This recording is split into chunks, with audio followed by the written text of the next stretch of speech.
Ya, halo pemirsa, apa kabar Anda hari ini? Langsung dari studio IDX Channel Jakarta, saya Prasetyo Wibowo kembali hadir dalam Market Review, program yang mengupas isu-isu yang menjadi penggerak ekonomi di tanah air. Live streaming kami bisa Anda saksikan juga di idxchannel.com dan langsung saja kita mulai Market Review selengkapnya.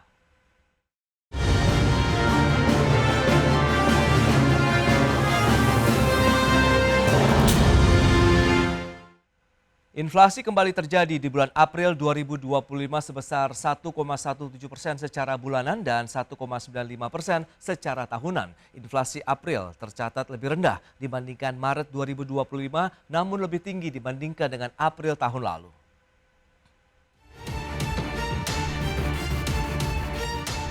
Badan Pusat Statistik mencatat inflasi kembali terjadi di bulan April 2025 sebesar 1,17%. Namun demikian, angka inflasi pada April tersebut menurun dibandingkan Maret 2025, yaitu 1,65%. Sedangkan inflasi secara tahunan sebesar 1,95% dan inflasi secara tahun berjalan 1,56%. BPS juga mencatat data 5 tahun terakhir, tingkat inflasi pasca lebaran umumnya lebih rendah dibandingkan saat momen Ramadan dan Lebaran. Inflasi April terutama disumbang kelompok perumahan, air, listrik, dan bahan bakar rumah tangga. Komoditas tarif listrik mengalami inflasi sebesar 26,99%, lebih rendah dibandingkan tingkat inflasi Maret 2025. Adapun inflasi tarif listrik disebabkan normalisasi kebijakan diskon 50% tarif listrik pada pelanggan pasca bayar yang telah diberlakukan periode sebelumnya. Deputi Bidang Statistik Distribusi dan Jasa Badan Pusat Statistik Puji Ismartini menambahkan, kelompok kedua penyumbang utama inflasi April 2025 adalah kelompok perawatan pribadi dan jasa lainnya. Dan komoditas penyumbang andil inflasi terbesar kelompok ini adalah emas perhiasan yang mengalami inflasi tertinggi selama 20 bulan inflasi berturut-turut. Kenaikan inflasi emas perhiasan dipicu dengan kenaikan harga emas dunia. Pada April 2025, komoditas emas perhiasan mengalami inflasi sebesar 10,52% dan merupakan tingkat inflasi tertinggi selama 20 bulan inflasi berturut-turut. Meningkatnya inflasi emas perhiasan ini terjadi seiring dengan kenaikan harga emas dunia. Sementara itu, pasca Presiden Amerika Serikat Donald Trump menerapkan kebijakan tarif resiprokal April lalu, harga emas dunia terus mencetak level all-time high baru. Terakhir minggu lalu, ATH emas spot di level bertengger di $3.494 Amerika per troy ounce. Hal yang sama juga terjadi pada emas logam mulia produksi Antam per 22 April menyentuh harga tertinggi yaitu Rp2 juta per gram. Jakarta, Tim Liputan IDX Channel.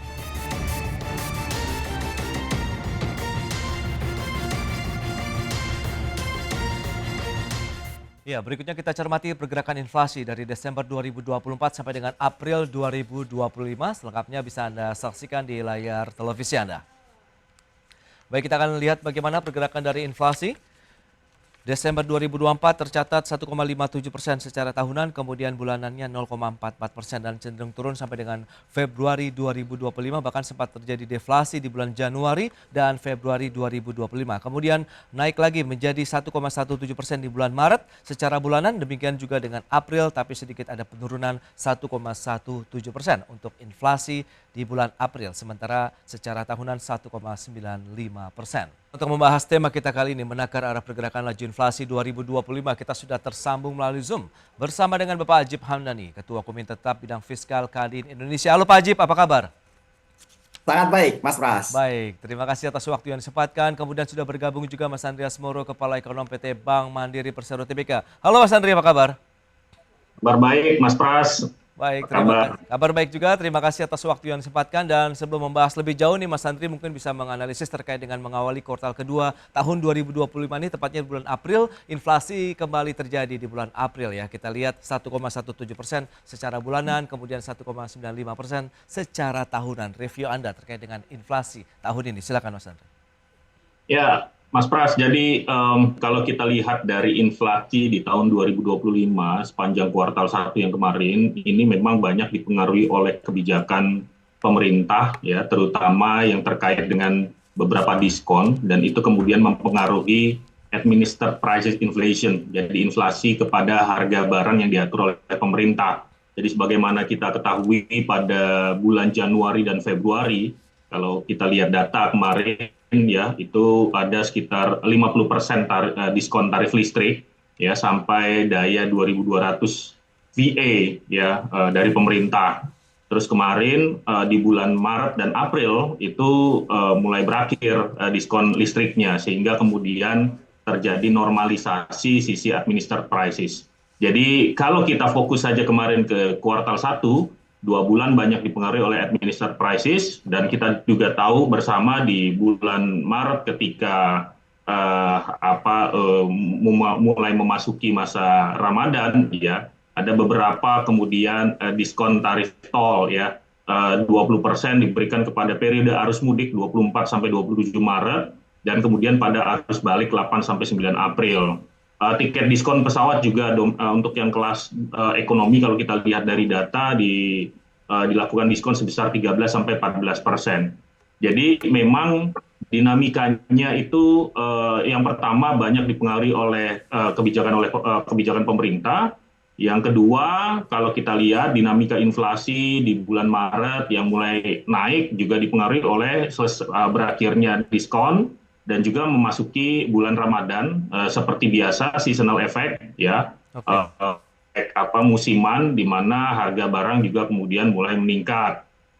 Yang berikutnya adalah kalau kita lihat dari pergerakan inflasi di bulan April, kalau kita masuk sedikit di kuartal kedua, ya ini memang melanjutkan adanya normalisasi pasca berakhirnya program diskon tarif listrik dan juga kemudian berbagai diskon tarif transportasi. Saya rasa itu yang menggambarkan bagaimana perjalanan dari inflasi Indonesia di 2025 ini, Mas Pras. Baik, Mas Andi, berarti dari sisi kebijakan pemerintah, berakhirnya kebijakan diskon tarif listrik, kemudian juga ada momentum Ramadan dan juga Lebaran. Nah, dari pelaku usaha sendiri, Kadin melihat bagaimana Pak Ajib dengan pergerakan inflasi? Apakah ini juga sudah sesuai proyeksi dari pelaku usaha? Oke, Mas Pras, kalau kita lihat bagaimana inflasi month per month dengan year to year. Pertama kita lihat month per month. Dengan angka 1,1% itu sebuah angka yang relatif wajar sebenarnya, Mas Pras. Karena sekali lagi kalau kita lihat di bulan April ini kan cenderung menurun setelah bagaimana siklus tahunan setelah Lebaran kemarin. Walaupun Lebaran tahun 2025 ini angkanya cenderung lebih rendah dibandingkan dengan angka tahun 2024 kemarin. Di mana kalau kita lihat dari data dari Kadin bahwa tahun 2024 perputaran tambahan karena Lebaran itu lebih dari 150 sampai 160 triliun, Mas Pras. Tapi kalau kita lihat di tahun 2025 itu hanya di kisaran 140 triliun. Tentunya angka-angka ini menjadi sebuah indikator yang menunjukkan bahwa memang wajar kemudian di kuartal pertama kemarin cenderung deflasi selama 2 bulan berturut-turut juga. Ini memberikan kontribusi juga terhadap konteks itu. Tadi juga Mas Andri menyampaikan bahwa di deflasi bulan Januari-Februari lebih karena kebijakan-kebijakan pemerintah. Dan memang itu yang kita lihat, Mas Pras, karena kalau kita lihat, kita ingat betul pada bulan Januari kemarin bahkan sebenarnya secara kebijakan moneter pemerintah juga menurunkan tingkat suku bunga acuan. Pada bulan Desember 2024 itu besaran di 6%, tapi kemudian turun 25 basis point di bulan Januari. Biasanya ketika terjadi penurunan tingkat suku bunga acuan itu permintaan agregat kita naik. Tapi problemnya adalah kemudian ketika indikator lain menunjukkan deflasi, maka sebenarnya banyak indikator-indikator lain yang menunjukkan bahwa memang deflasi ini dipengaruhi oleh variabel-variabel ekonomi yang lain selain kebijakan moneter tadi. Nah, kemudian kalau kita lihat secara tahunan, Mas Pras, angka 1,95% sebenarnya di bawah target rata-rata tahunan dunia usaha maupun pemerintah. Kalau kita lihat di tahun 2025, sebenarnya proyeksi dan orientasi inflasi kita mencapai potensi di angka 2,5%. Sebenarnya bahkan tambah 1% pun atau menjadi 3,5 ini relatif rentang yang masih bisa diterima oleh pasar. Tapi kalau kemudian kita lihat bahwa secara tahunan kita hanya 1,95%, berarti memang banyak indikator-indikator ekonomi yang lain yang memang kurang bisa mendukung pergerakan ekonomi kita secara agregat, Mas Pras. Karena sebenarnya inflasi itu juga tidak menjadi problem ketika diikuti dengan pertumbuhan ekonomi yang juga eskalatif. Nah, kan repotnya adalah kemudian ketika pertumbuhan ekonomi juga mencapai 5% pun berat, kemudian inflasi kita juga berat. Karena inflasi itu menjadi salah satu indikator bagaimana tingkat permintaan pasar itu bisa terpotret sebenarnya Mas Pras. Jadi Ya. dengan melihat indikator-indikator inflasi yang ada bahwa pertumbuhan ekonomi kita cenderung di bawah proyeksi 2025 ini secara umum. Demikian Mas Pras. Baik, lantas bagaimana dengan kondisi daya beli masyarakat begitu? Apakah inflasi yang terjadi saat ini juga menjadi cerminan adanya penurunankah atau memang harganya yang semakin bisa stabil lah bisa dikatakan? Kita akan bahas nanti di segmen berikutnya. Pak Haji Pak Sandri, kita akan jeda dulu sebentar. Dan pemirsa, pastikan Anda masih bersama kami.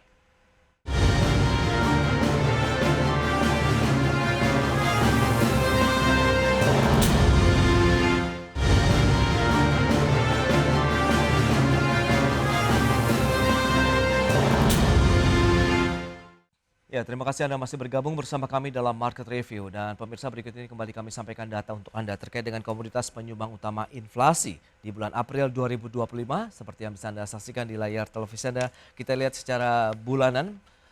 Ada tarif listrik 0,97%, kemudian emas perhiasan 0,16%, kemudian bawang merah 0,06%, cabai merah dan juga tomat. Ini dia komoditas penyumbang utama inflasi di bulan April. Meskipun kita tahu juga komoditas penyumbang utama inflasi secara tahunan pun emas perhiasan masih menempati posisi pertama sekitar 0,52%. Dan berikutnya kita lihat bagaimana dengan perkembangan inflasi emas perhiasan. Ya, dari Desember 2024 sampai dengan April 2025. Ini dia pergerakannya, perkembangan inflasi emas perhiasan naik terus begitu sampai dengan 10,52% di bulan April 2025. Baik, kita akan lanjutkan kembali perbincangan bersama dengan Andreas Moro, Kepala Ekonom PT Bank Mandiri Persero Tbk dan juga Bapak Ajib Hamdani dari Kadin Indonesia. Baik, dengan beberapa data dan informasi yang tadi sudah disampaikan, mungkin Mas Andreas Moro bisa memberikan satu insight tersendiri terkait dengan emas perhiasan begitu yang menjadi salah satu kontributor ataupun penyumbang inflasi di bulan April baik secara bulanan tadi maupun tahunan ini Mas Andri. Ya, baik, jadi ini on point banget Mas Pras. Jadi kalau kita bicara tentang harga emas memang sudah mengalami kenaikan bukan hanya di tahun ini tapi secara perlahan itu naik dari sejak tahun lalu. Ada beberapa faktor penyebabnya. Yang pertama adalah memang situasi geopolitik dan juga kebijakan pemerintah di dunia itu yang memang mulai berubah ya dan menimbulkan tingkat ketidakpastian yang tinggi. Jadi emas yang sebelumnya menjadi inflationary hedging asset itu kemudian digabungkan menjadi uncertainty hedging asset. Jadi di saat yang bersamaan sejak Oktober kemudian terpilihnya dan dilantiknya Presiden Donald Trump dan kemudian mengeluarkan kebijakan yang ekstrim terkait dengan kenaikan tarif yang tinggi ya ke banyak negara, ya ini kemudian menimbulkan adanya kekhawatiran bahwa dunia menjadi semakin tidak pasti. Dan yang paling kemudian bisa dilakukan adalah mencari portofolio aset yang berupa safe haven aset ya untuk di hedging. Salah satunya yang paling favorit tentu saja emas. Ini yang kemudian menyebabkan permintaan terhadap emas itu meningkat drastis. Jadi ada faktor sentimen. Di sisi lain ada juga kemudian faktor fundamental juga di mana policy dari bank sentral di dunia itu yang kemudian mulai melakukan rebalancing dari penempatan portofolio dari FX reserve mereka. Dari yang berupa basisnya dari US dollars ya currency kemudian memupuk cadangan emasnya mereka. Dan ini secara fundamental juga kemudian berturut-turut bukan hanya di tahun ini ya, dari tahun-tahun sebelumnya mulai menaikkan harga emas tadi. Kalau dari sisi domestik sendiri, memang kita melihat adanya faktor FOMO juga dari masyarakat ya, dan ini juga terlihat di sejak tahun 2024 yang lalu. Jadi kalau kita lihat dari survei Bank Indonesia saja, sudah ada tren peralihan ya, kenaikan kepemilikan aset berupa emas ya. Kalau kita lihat anekdotal saja, misalnya terjadi perubahan pola masyarakat ya terutama dalam membeli safe deposit. Jadi berangkas-berangkas untuk di rumah tangga itu mulai meningkat ya kalau kita lihat dari penjualan di beberapa department store misalnya. Ya ini yang kemudian meningkatkan juga harga emas di domestik. Dan ini yang kemudian memang bisa mengerek angka inflasi di domestik terutama kalau kita melihat inflasi untuk yang inflasi inti. Karena di inflasi inti itu memasukkan faktor emas perhiasan juga gitu ya. Jadi memang kita perlu berhati-hati juga ketika kita mengasosiasikan inflasi inti dengan kemudian daya beli. Perlu juga kemudian kita melihat ya inflasi inti di luar dari perilaku pembelian emas atau kenaikan harga emas tadi. Dan sedikit Mas Pras, kalau kita lihat dari pergerakan inflasi yang dikaitkan juga dengan daya beli, memang menarik bahwa terjadi dua faktor yang menyebabkan inflasi terakhir. Yang pertama adalah faktor dari kebijakan pemerintah yang tadi kita udah bahas, ya, bahwa banyaknya diskon yang kemudian menurunkan inflasi. Yang berikutnya adalah produksi beras yang juga relatif meningkat di dalam beberapa minggu terakhir, ya. Dan kalau kita lihat yang lain adalah kalau dikaitkan dengan daya beli, memang beberapa komoditas di dalam inflasi inti di luar dari emas perhiasan itu juga tercatat melandai. Nah, ini yang kemudian kita asosiasikan terjadi juga kemudian dampak dari pelemahan daya beli terhadap inflasi yang semakin landai. Itu yang kita lihat.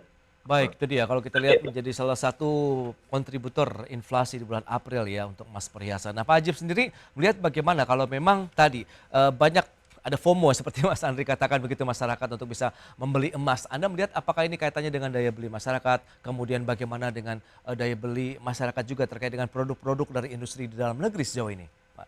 Oke, saya akan berangkat dari fenomena tentang kenaikan harga emas tadi, Mas Pras. Memang tadi saya sepakat dengan dibilang oleh Mas Andri bahwa sebenarnya emas itu bukan komoditas, tapi dia adalah hedging value asset sebenarnya. Jadi dia adalah aset untuk menghedge value. Jadi ketika sebenarnya masyarakat memindahkan dananya kepada emas, sebenarnya ini untuk jangka panjang tidak bisa memberikan daya ungkit ekonomi, Mas Pras.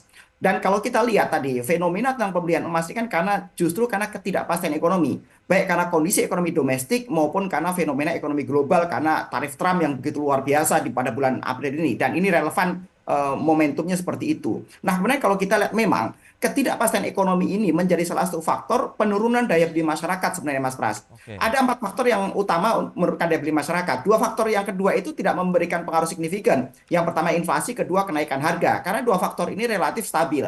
Tapi faktor yang ketiga yaitu ketidakpastian ekonomi ini memberikan kontribusi signifikan terhadap penurunan daya beli masyarakat secara umum. Dan yang keempat yang paling memberikan dampak sebenarnya, Mas Pras, adalah karena penurunan pendapatan. Karena kalau kita lihat, kita sandingkan data dari Kadin dan Apindo, itu menunjukkan potret kondisi ekonomi yang ada, tentang bagaimana misalnya penurunan daya beli masyarakat karena adanya penurunan pendapatan, karena adanya PHK misalnya. Kalau kita lihat data di Januari-Februari, lebih dari 40.000 orang mengalami PHK. Dan ini terus bertambah menuju ke 70-an ribu sebenarnya, Mas Pras. Nah, kondisi-kondisi seperti ini yang kemudian mendorong adanya penurunan pendapatan. Nah, ini yang harus dicermati oleh pemerintah, sehingga bagaimana adanya penurunan daya beli ini bisa lebih termitigasi dengan baik oleh pemerintah, sehingga bagaimana selama tahun 2025 ini konsumsi kita lebih terjaga, karena sekali lagi konsumsi masyarakat itu menopang lebih dari 60% PDB kita. Artinya kemudian bisa diproyeksikan ketika daya beli masyarakat mengalami penurunan, kemampuan masyarakat itu mengalami penurunan, maka tentunya ini akan memberikan dampak terhadap penurunan daya beli dan bahkan penurunan pertumbuhan ekonomi secara agregat sampai dengan akhir tahun 2025. Kira-kira variabel-variabel itu yang perlu dicermati dengan baik oleh pemerintah. Demikian, Mas Pras. Baik. Nah, lantas kalau kita lihat ke depan, begitu salah satu kontributor pemicu inflasi berikutnya, Mas Andri. Menurut Anda apakah masih dari emas perhiasan begitu FOMO yang masih berlangsung, atau Anda melihat ada trigger lain mengingat kondisi luar negeri pun tidak jauh berbeda saat ini? Saya setuju sekali dengan yang disampaikan Pak Ajib tadi ya, bahwa memang kondisi perekonomian di domestik itu akan mempengaruhi arah inflasi sepanjang tahun 2025. Sehingga saya meyakini bahwa angka inflasi di Indonesia itu akan relatif tetap rendah ya, dan berada di dalam rentang Bank Indonesia. Salah satu catatannya tadi sudah disampaikan oleh Pak Ajib bahwa memang terjadi tren pelemahan daya beli terutama untuk kelompok middle to lower ya. Di dalam data kami pun di perbankan, terutama data kami di Bank Mandiri menggunakan Mandiri Spending Index, memang terjadi decoupling dari sisi daya beli tadi ya. Kalau kita bicara middle to lower, tentu saja kemudian kita lihat belanjanya masyarakat akan relatif lebih atau cenderung lebih defensif. Defensif itu adalah belanjanya kemudian lebih kepada belanja bahan makanan pokok, ya seperti yang tergambar dari bagaimana proporsi belanja masyarakat ke dalam supermarket. Ini adalah proksi kami untuk belanja kepada food and beverages. Jadi sepanjang memang pemerintah seperti yang ditunjukkan pada bulan Januari, Februari, Maret, apalagi di pemerintahan Pak Prabowo sangat fokus untuk mengamankan pasokan atau cadangan dari bahan pangan, saya rasa walaupun memang permintaan dari masyarakat middle to lower yang lebih defensif kepada bahan makanan itu semakin tinggi, dengan cadangan yang memang cukup tersedia, saya rasa itu akan menahan angka inflasi di sepanjang tahun 2025 ini. Oke. Kemudian yang perlu kita perhatikan memang inflasi di poin-poin yang lain. Middle to upper, kalau kita lihat, itu cenderung memang kemudian berbelanja kepada kelompok yang barang yang secondary atau tertiary. Dan saya lihat memang yang perlu diwaspadai di sini adalah kemudian impact dari imported inflation-nya tadi.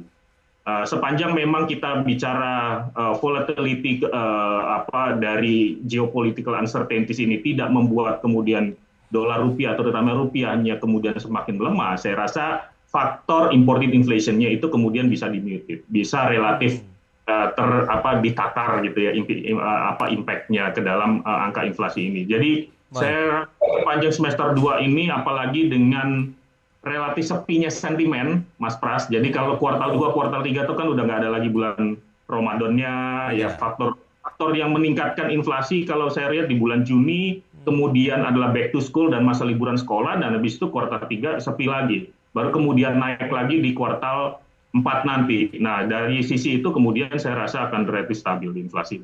Oke, nah itu dia. Lantas strategi apa yang harus dilakukan pemerintah, kemudian juga pelaku usaha begitu untuk menjaga inflasi, kemudian yang paling utama adalah daya beli masyarakat yang tetap terjaga. Kita bahas nanti di segmen berikutnya. Tetaplah bersama kami pemirsa.